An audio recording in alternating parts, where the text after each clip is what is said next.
পূর্ব মেদিনীপুরের একদম ভেতরের একটি পল্লী গ্রাম আছে। গ্রামটির নাম নিঝুমহাটি। গ্রামের এমন নাম হয়েছে গ্রামের শান্ত স্বভাবের জন্য। এখানে কোনো ঝগড়া নেই, কোনো কোন্দল নেই। গ্রামের মানুষেরা একে অন্যের বিপদে পাশে দাঁড়ায় আর সকলে মিলে মিলেমিশে থাকে। নিঝুমহাটির মতো শান্ত গ্রাম যেন দুটো নেই। তেমনি বিন্তি পিসিরও জুড়ি মেলা ভার। মায়ের কোলের ছেলে থেকে শুরু করে নিঝুমহাটির বয়স্ক লোক সবারই সে পিসি। নিঃসন্তানী বিধবার নিজের বলতে কেউ নেই, তাই গ্রামের সবাই তার আপন। এই গ্রামের অনেক ছেলে ছোকরা থেকে শুরু করে তাদের বাবা কাকারা পর্যন্ত বিন্তি পিসির হাতেই মানুষ হয়েছে। বিন্তি পিসির বর যখন মারা গিয়েছে তখন বিন্তি পিসির বয়স 23 বছর। তখন থেকেই নিজের বাপের ঘর থেকে শুরু করে নিজের আত্মীয় স্বজন সবকিছু ভুলে এই গ্রামের মানুষকে আপন করে নিয়েছে সে। বলি, ও রাখাল, তোর ছেলের পড়া ছাড়িয়েছিস কেন শুনি? বলি, আমি কি মরে গেছি? খালি মুখেই আমাকে পিসি পিসি বলিস, মনে তো এসব কিছুই ভাবিস না। যদি সত্যি ভাবতিস তাহলে কি এমন করে পর করে রাখতিস? যাই হোক, কি ভেবেছিলিস এত বড় কথা খান আমার কানে আসবে না? তুই আমাকে না বলতে পারিস, কিন্তু তোর ছেলে বিশু তো আমাকে সব বলেছে। পিসি, তুমি আগের বার তোমার বৌমার অসুখের সময় টাকা দিয়ে গেছিলে, সে টাকা এখনো শুধতে পারিনি। গেলবার বানের চাষের যা ক্ষতি হলো, কোন মুখে আর তোমার কাছে চাইতে যেতুম? তুমি আমাদের ভালোবাসো বলে কি বারবার তার সুযোগ নিতে আছে? থাম থাম, অনেক বকেছিস। এখন এই টাকাটা রাখ দেখি। বৌমাকে বলিস আমি এছিলুম, আমার বিয়ের দানে পাওয়া বেশ কিছু বাসন ছিল, তারই মধ্যে কটা বেচে দিলুম। তোরাই তো আমার সব রে, ছেলেকে পড়াস তুই, আবার মুখে মুখে এত কথা বলিস না। হাতে করে সব মানুষ করলাম, তাদের আবার কথা। আমি না তোদের পিসি? আসছি আমি। বিন্তি পিসি এক প্রকার জোর করে রাখালের ছেলের কলেজ ভর্তির টাকাটা রাখালের হাতে দিয়ে গ্রামের পথ ধরে চলতে থাকে। এভাবে কার বাড়িতে খাবার নেই, কার বাড়ি টিনের চাল ফুটো হয়ে জল পড়ছে, কার শীতকালে গায়ে দেওয়ার কাপড় নেই, সব দিকেই বিন্তি পিসির সজাগ দৃষ্টি। নিঝুমপুরের মানুষ বলেন, বিন্তি পিসি মা দুর্গার মতো তাদের আগলে রাখেন। কিন্তু নিঝুমপুরের এত শান্তিতে যেন কারো নজর পড়ে গিয়েছিল। সকলের প্রাণের প্রিয় বিন্তি পিসির শেষ সময়টা যে চলে এসেছিল তা কেউই বুঝতে পারেনি। সেদিন ছিল শ্রাবণের রাত।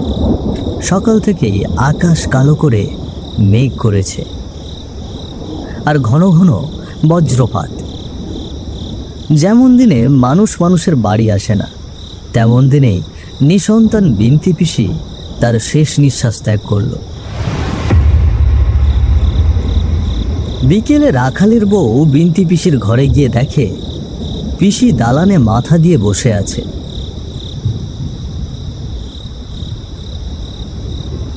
প্রথম দিকে রাখালের বউ কিছুই বুঝতে পারেনি, কিন্তু বিন্তি পিসিকে গায়ে হাত দিয়ে ডাকতেই যখন বিন্তি পিসি গড়িয়ে পড়ে গেল, তখন রাখালের বউ কাঁদতে শুরু করলো। আর তার কান্নার স্বর শুনে এক এক করে সেই শ্রাবণের রাতেও নিঝুমপুরের মানুষ ঘর থেকে বেরিয়ে এলো। এই, বৃষ্টি নেমেছে, চল। আগুন তো দেওয়া হয়ে গেছে, পাশের গাবতলার মাচাতে গিয়ে দাঁড়াই। কিন্তু কর্তা, আগুনটা যে পুরো এখনো ধরেনি, এখনই চলে যাব। চল তো, অনেক রাত হলো।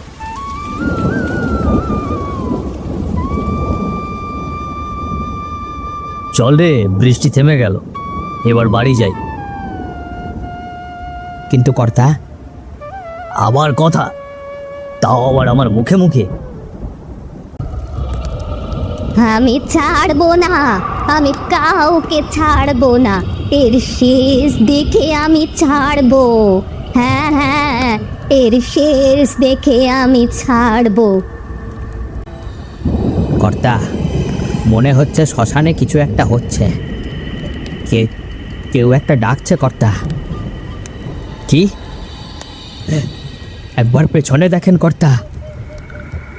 ওরে বাবা, ভূত ভূত, চল পালা পালা। শুক্রবার করে নিঝুমপুরে হাট বসতো,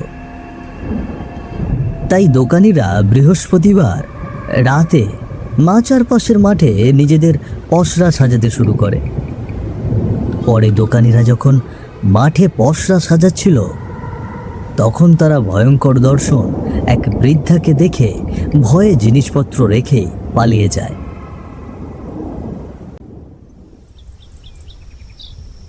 পরের দিন সকালে মোড়ল হাটে গিয়ে দেখেন সমস্ত জিনিস পড়ে আছে, কিন্তু দোকানিরা কেউ নেই। এরপর মোড়ল দোকানিদের সঙ্গে কথা বলে জানতে পারেন বিন্তি পিসির আত্মা নাকি তাদের দেখা দিয়েছিল। এভাবেই ক্রমে বিন্তি পিসির ভূতের কথাটা পুরো গ্রামে ছড়িয়ে পড়ে। দূর দূর, ভালো লাগে, এত রাত হয়ে গেল আসতে। আগের ট্রেনটা পেয়ে গেলে এত দেরি হতো না। গ্রামে ঘরে সবাই বোধহয় ঘুমিয়ে পড়েছে। এই মাচাতে একটু বসি, তারপর আবার হাঁটবো। এত রাত্রে তো ভ্যানও পাবো না। এই কি, মাচাটা এমন দুলছে কেন? কে রে, বীরু এলি? কে? পিসি, তুমি এখানে? তুমি মাচাতে বসেছিলে এতক্ষণ, কিন্তু আমি তো দেখতে পাইনি। এখানেই তো ছিলুম, তুই ভ্যান পাবি না বলে নিজেই তো বক বক করছিলিস।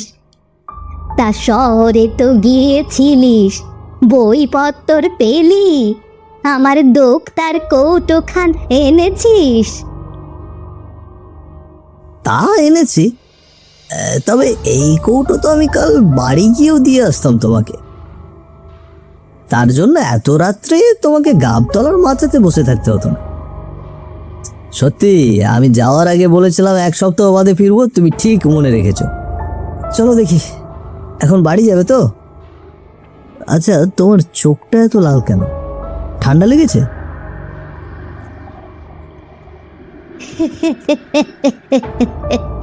মরে গেলে তো মানুষের চোখ লাল হয়ে যায় রে বীরু। আমি আর যাব কোথায়? এখন তো এই গাবতলার মাচাটাই আমার সব, এটাই তো আমার ঘর। এই দৃশ্য দেখে বীরেশ্বর অজ্ঞান হয়ে যায়। সকালে তার জ্ঞান ফিরলে সে দেখে গ্রামবাসী সহ মোড়ল সেখানে গোল হয়ে দাঁড়িয়ে আছে।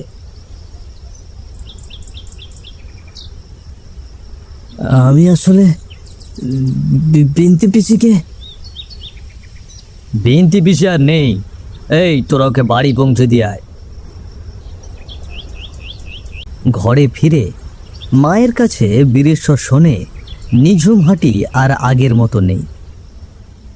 বেশ কয়েকটা ভুতুড়ে ঘটনা হওয়ার পর রাতের দিকে মাচা দিয়ে কেউ ভুলেও যায় না। পুরো গ্রামময় মানুষ এখন ভয় পায় বিন্তি পিসির ভূতকে। আর ভয়ে দুশ্চিন্তায় নিঝুম হাটির মানুষগুলো সন্ধে নামার আগেই ঘরের মধ্যে সেঁধিয়ে পড়ে। তুমি যাই বলো মা, যে মানুষটা বেঁচে থাকাকালীন এই গ্রামের জন্য এত কিছু করেছেন, আমার বাবার অসুস্থতার সময়ে আমাদেরকে কত সাহায্য করেছেন, সেই মানুষটা মরে গিয়ে ভূত হয়ে ফিরে এসেছে গ্রামবাসীকে জ্বালাতন করতে? না না, এটা আমি বিশ্বাস করি না। হ্যাঁ, পিসির মৃত্যুটা জানতাম না বলে সেদিন ওভাবে পিসিকে দেখে আমি ভয় পেয়েছিলাম, কিন্তু এখন আমার মনে হচ্ছে পিসি তো কারো ক্ষতি করেনি। হয়তো এমন কিছু কথা আছে যেটা বলার জন্য পিসি বারবার ফিরে আসছে। কথাটা তুই ভুল বলিসনি রে বীরু।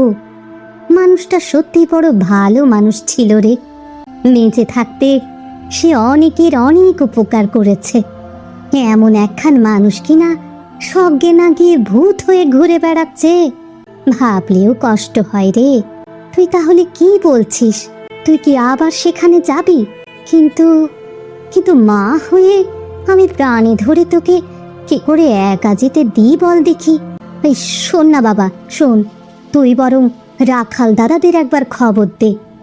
দুটো মানুষ থাকলে একটু ভরসা পায়।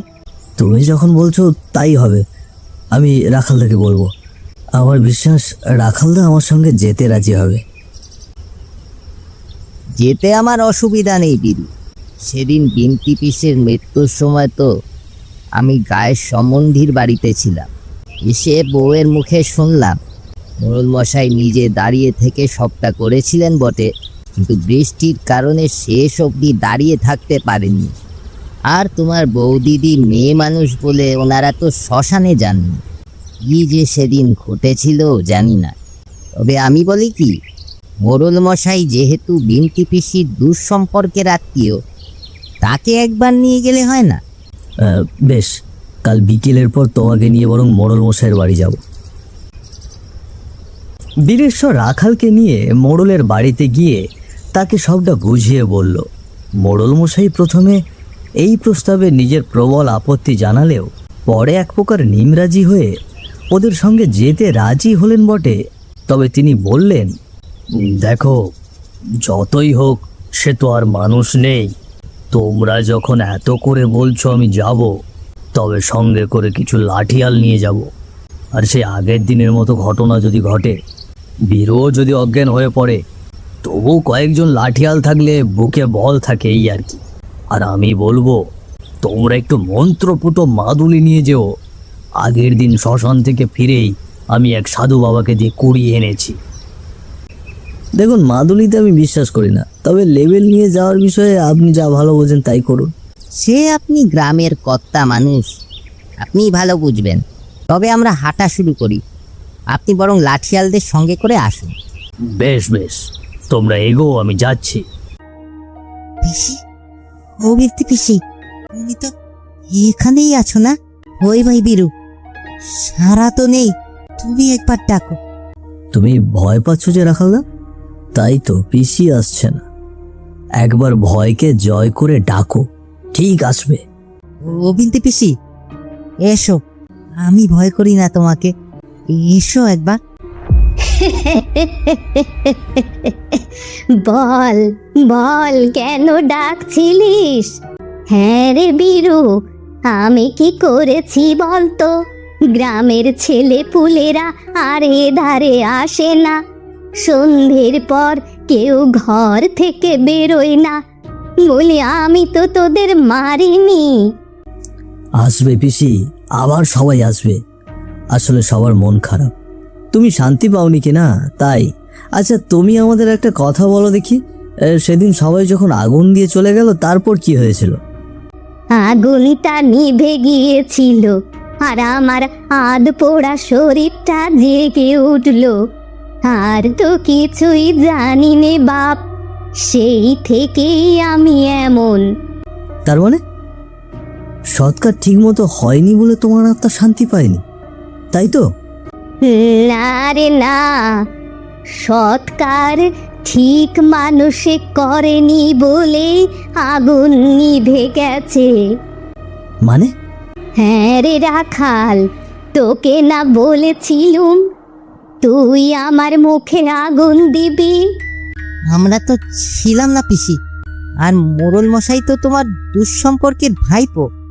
ততক্ষণে লাঠিয়ালদের নিয়ে মোড়ল মশাই উপস্থিত হয়েছেন। বিন্তি পিসিকে দেখে ভয়ে দুপা পিছিয়ে গেল। এসেছিস, তুই এসেছিস, তোর জন্যেই তো অপেক্ষা করছিলাম।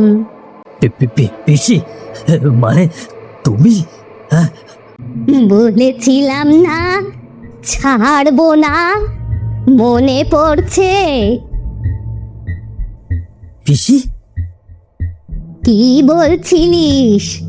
রাখাল আপন ভাইপো নয়, আপনরাই যে পর হয় রে, আর পর মানুষ হয় আপন। সেদিন আমার শরীরটা পোড়া অবধি অপেক্ষা করা হয়নি এই মোড়লের কথাতেই। কেন করেছিলেন এমন কাজ মোড়ল মশাই? ক্ষমা চান পিসির কাছে। ভুল ভুল হয়ে গেছে, ভুল হয়ে গেছে আমার। ভুল তো তোর একটা নয় রে ভাইপো, আর একটা ভুল কে বলবে? আর একটা ভুল মানে? সেদিন আমার চিতার আগুন নিভে যায়, কারণ আমি যেতে চাইনি তাই। কেন যেতে চাইবো? আমার সঙ্গে যে অন্যায় করলো তাকে দেখিয়ে দিয়ে যেতে হবে না? তোরা তো কিছুই জানিস না। এই ভাইপো সেদিন সন্ধ্যাবেলা এসে আমায় গলা টিপে খুন করেছে। কি বলছো পিসি? মোড়ল মশাই কেন এমন নোংরা কাজ করলেন? পিসিকে আমি অনেক করে বুঝিয়েছিলাম, কিন্তু পিসি তার জায়গাটা গ্রামবাসীদের মধ্যে বিলিয়ে দিতে চেয়েছিল। আমি ভাবলাম মরে গেলে যেহেতু একমাত্র আমিই রয়েছে আত্মীয়, আমি সব পেয়ে যাব, তাই। ছি, জমি নিয়ে কি সঙ্গে যাবেন? স্বর্গ না নরক, এবার তুই চোখের সামনে নরক দেখবি ভাইপো। পিসি, ক্ষমা করে দাও, আমাকে বাঁচাও তুমি। কে কোথায় আছো? আমাকে বাঁচাও, আমায় মেরে ফেললো ভূতে। আরে এসো তোমরা, বাঁচাও। কথা শেষ হওয়ার সঙ্গে সঙ্গেই বিন্তি পিসির হাতটা হঠাৎ অনেক বড় হয়ে গেল। তারপর সোজা গিয়ে মোড়ল মশাইয়ের গলা টিপে ধরল, আর মোড়ল মশাইকে তুলে ছুঁড়ে ফেলে দিল গাবতলার মাচাতে। মোড়ল মশাই চিৎকার করতে শুরু করলো। লাঠিয়াল থেকে শুরু করে রাখাল, বীরেশ্বর সবাই অবাক হয়ে গেল। মোড়লের চিৎকার আর চেঁচামেচি শুনে গ্রামবাসীদের মধ্যে অনেকেই ঘর থেকে বেরিয়ে এসেছে, আর চোখের সামনে বিন্তি পিসিকে রাগে ফুঁসতে দেখে আর মোড়লের ক্ষমা চাওয়া দেখে তারা বিষয়টা অনুমান করতে পেরেছে। ভাই ভাই রাখাল, রাখাল ভাই, বীরু, তোমরা চুপ করে থেকো না। পাপ করলে যে তার ভার নিজেকেই বইতে হয় মোড়ল মশাই। তোমার পাপের ভার তোমাকেই বইতে হবে, কেউ তোমাকে সাহায্য করবে না। তুমি যা করেছো তা ক্ষমার অযোগ্য। যে মানুষটা আমাদের জন্য এত করেছে, সেই মানুষটাকে তুমি নিজের হাতে খুন করলে। ছি! ভাইপো, এবার সময় এসেছে। মাদুলি পড়লে পাপ ঢাকা যায় না রে। পাপ করে মাদুলি পড়লেই বেঁচে যাবি ভেবেছিস? বলি, মা কি তোর একার নাকি? কথা শেষ করে বিন্তি পিসি গাবতলার মাচার ওপর চলে যায়। দেখো বীরু, মোড়ল মশাই জ্বলছে, অথচ তাকিয়ে দেখলেও তার লাঠিয়ালরা পর্যন্ত তাকে বাঁচানোর চেষ্টা করে না। ওরাও তো মানুষ রাখাল দাদা, ওদের মনেও তো ঘেন্না রয়েছে। বিন্তি পিসি তো ওদেরও কম আপন ছিল না, বিন্তি পিসি তো ওদেরও আপন ছিল। বীরু, তাকিয়ে দেখো, বিন্তি পিসি হাসছে, আর মোড়ল মরে গেলাম, বাঁচাও আমাকে, জ্বলে গেল।